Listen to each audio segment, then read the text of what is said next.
change it. I mean, my job was to reach out to Robert Rodriguez and say, hey, pal, look at what you're doing. And as soon as he said, you know what, Alex, you're right.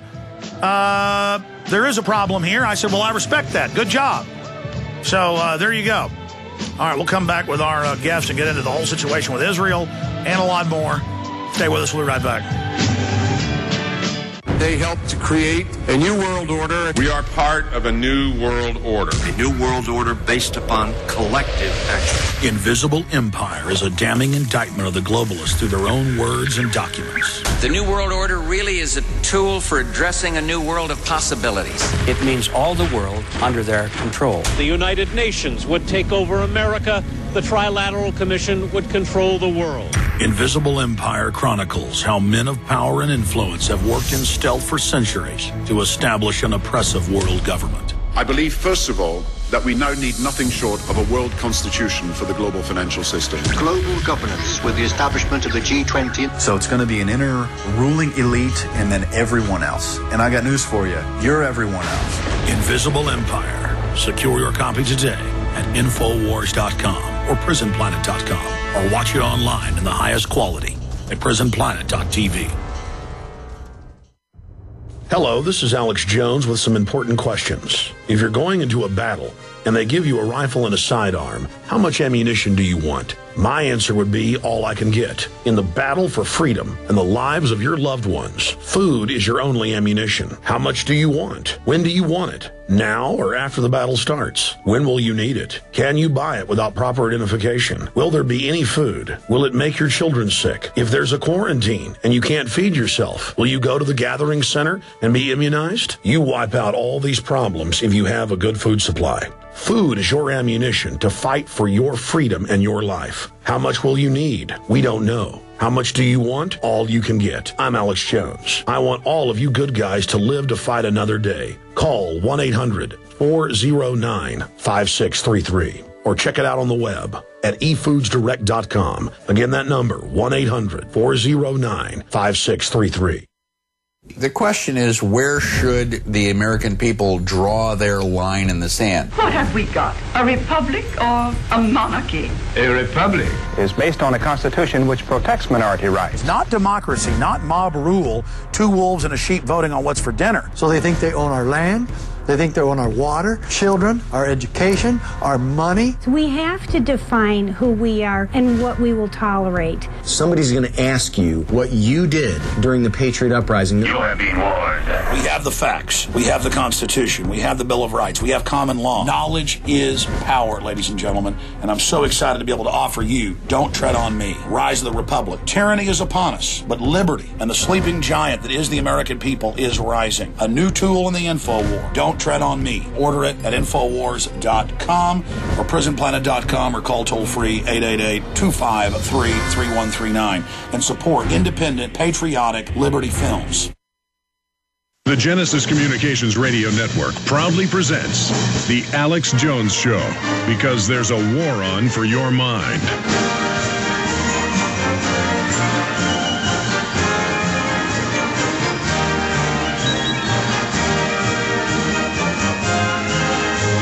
Gentlemen, thank you for joining us 8 minutes into this third hour. Victor Ostrovsky is our guest. We had him on many years ago about his book, On the Other Side of Deception. And, of course, the first book was a New York Times #1 bestseller by way of deception, and that turned into a big court case when the Israeli government filed a suit trying to block it that went to the Supreme Court. And you can go to his different websites, thebookpatch.com, where alternative books can be published online, or you can go to his fine art website as well, and we'll give you both of those coming up. But I wanted to get him on because I saw a Washington Post headline yesterday where he basically criticized what happened, and he called it stupid. It was stupefying stupidity, I believe, was the quote. And he is uniquely qualified to talk about this because he was an Israeli naval commander. He was also the head of the Israeli Naval Weapons Development Program. And then he was also a case officer in the Israeli Mossad. And then he left and spoke out about corruption, disinfo they gave the government and other things. We were talking during the break before he came live, because he hadn't been on in probably 4 or 5 years or longer. And I said to him, well, just to be clear, I'm not part of the religion of hating Israel, but I'm also not part of the religion of worshiping Israel, because it seems like there's two different polarized camps, and I make both sides mad at me. I just think every government's corrupt and out of control, like Thomas Jefferson said. And I think Israel, just from a layman's term, why not just stop the propellers?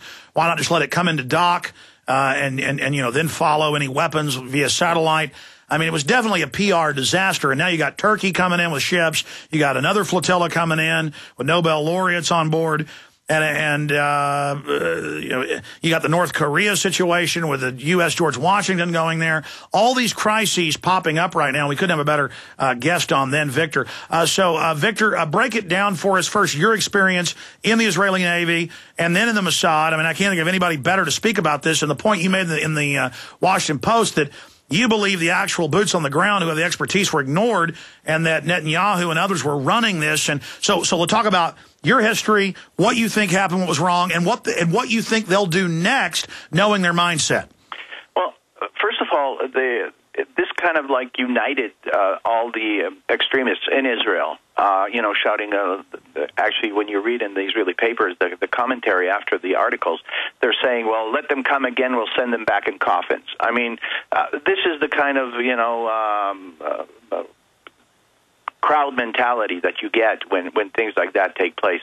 Netanyahu already announced today that he's willing to consider changing changes in the blockade on Gaza and bring in international forces that would be helpful in checking materials that are coming in and out. So basically, what they tried to do with this flotilla had succeeded. They wanted to point to a situation which is very disastrous, very bad for the reputation of Israel. This blockade holding so many people in such a dire strait.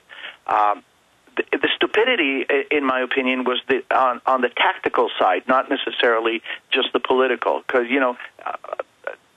sometimes I look at people and you see all the actors and all these people come and talk about politics and what they would do and whatever. And just because people know their name, they think they have a right to an opinion.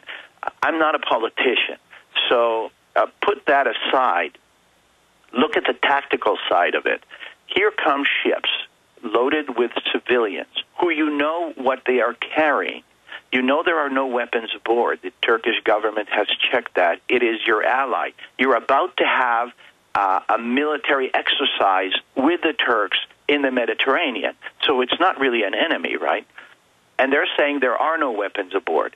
So, take the steps and make it like... try to stop them outside the territorial water. The Navy can do that. The Israeli Navy, the Israeli commandos, probably the best in the world in doing that after the SEALs, the American SEALs. They could have stopped them quietly. The guys on board would not even know what happened. But first of all, even though you have the San Remo naval, manual that allows you to board ships if you have an embargo on an area, outside your territorial waters, why go there? Why not let them cross into the territorial waters? It's still way out of range. I mean, you're talking about 12, 14 miles. Let them in, and then take whatever exercise you do. So at least you're taking one bad block off the table. You're not in international waters. Secondly, the raid itself, the way they came into the ship, that was stupid. I mean, I've worked with these commandos. You can come down from a helicopter 4 at a time. They chose to come down 1 at a time because of the narrow area that they had at the top of the ship. Who comes in the top of the ship? Why not at the bow or the stern where you have at least 2 or 3 areas that are protected? The whole operation was stupid. You clearly saw that this was something that was kind of pulled at the last minute. Like somebody was shouting, go, go, go, go, go, we don't have any time, let's do it, let's do it. And they had months to plan for this.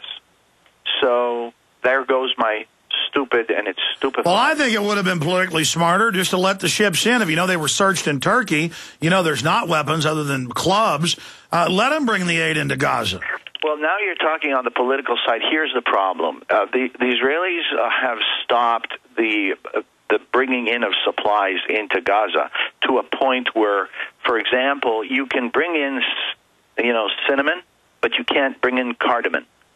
They have lists of things that the soldiers and the officers are busy making sure what comes in and what doesn't come in. The blockade is not just against weapons. They're not allowing construction materials like concrete and metal, because they're saying the metal will be used for missiles, the concrete will be used for bunkers. They don't